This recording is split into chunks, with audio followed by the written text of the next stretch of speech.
আসসালামু আলাইকুম রহমতুল্লাহি আবরকাতুহু।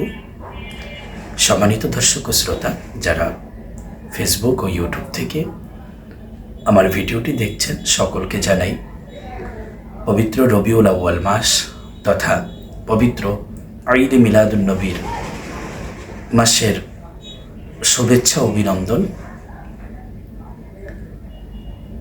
সম্মানিত দর্শক ও শ্রোতা,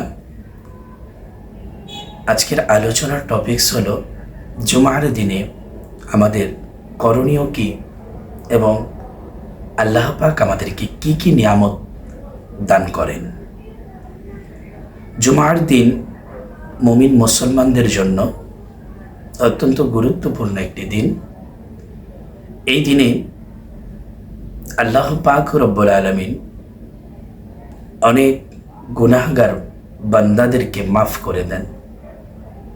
এই দিনে আল্লাহ পাক রব্বুল আলামিন তার বান্দাদের দোয়াকে কবুল করেন, তার বান্দার মনের বাসনাগুলো আল্লাহ পাক পূরণ করেন।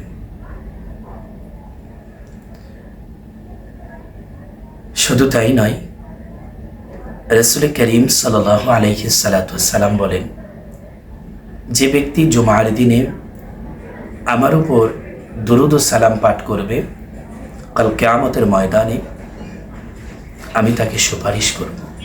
সুবহানাল্লাহ। এই জুমার দিন আল্লাহ পাক রব্বুল আলামিন মুমিন মুসলমানদের জন্য ঈদের দিন, গরিব মুসলমানদের জন্য হজের দিন বলে আখ্যায়িত করেছেন। এই দিনে অনেক আমল রয়েছে, যে আমলের মাধ্যমে আপনি আমি আল্লাহর নৈকট্য হাসিল করতে পারব। তার মধ্যে সবচাইতে বড় আমলটাই হলো ওই দিনে জুমার নামাজ আদায় করা। সম্মানিত দর্শক ও শ্রোতা, জুমার নামাজ আদায়ের পূর্বে অনেক ছোটোখাটো আমল রয়েছে। গোসল করা, পবিত্রতা অর্জন করা, ওই দিনে মিথ্যা থেকে বিরত থাকা, অন্যায় কাজ থেকে বিরত থাকা। শুধু তাই নয়, ওই দিনেই নয়, ওই দিনের উসিলায়, ওই দিনের তোহফায় আল্লাহর কাছে ফরিয়াদ করা যে আল্লাহ আমাকে সমস্ত অন্যায়, সমস্ত প্রকার খারাপ কাজ থেকে বিরত রাখো। এই জুমার দিনে যে ব্যক্তি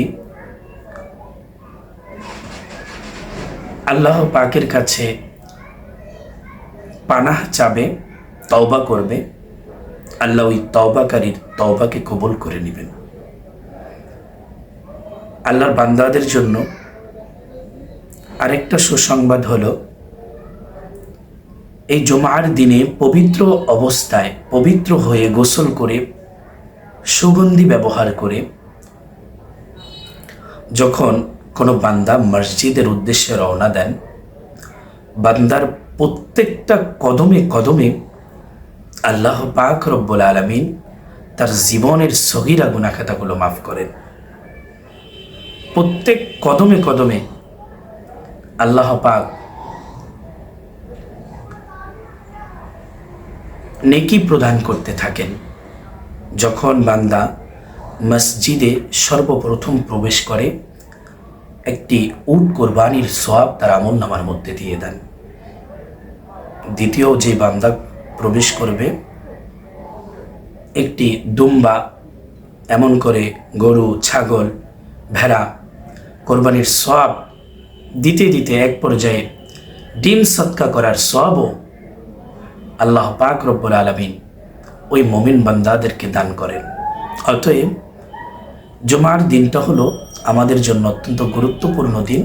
আল্লাহ পাক রব্বুল আলামিন যেন এই দিনটাকে আমাদের আমলি দিন হিসেবে কবুল করে নেয়, এই দিনটিকে আমাদের জন্য নাজাতের দিন হিসেবে কবুল করে নেয়।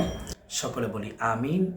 আল্লাহ পাক এই দিনে বেশি বেশি আমল করার তৌফিক দান করুক এবং এই দিনের উসিলায় আল্লাহ পাক আমাদের সমস্ত গুনাহ খাতাগুলো মাফ করুক এবং সমস্ত প্রকার অশ্লীল এবং খারাপ কাজ থেকে বিরত থাকার তৌফিক দান করুক।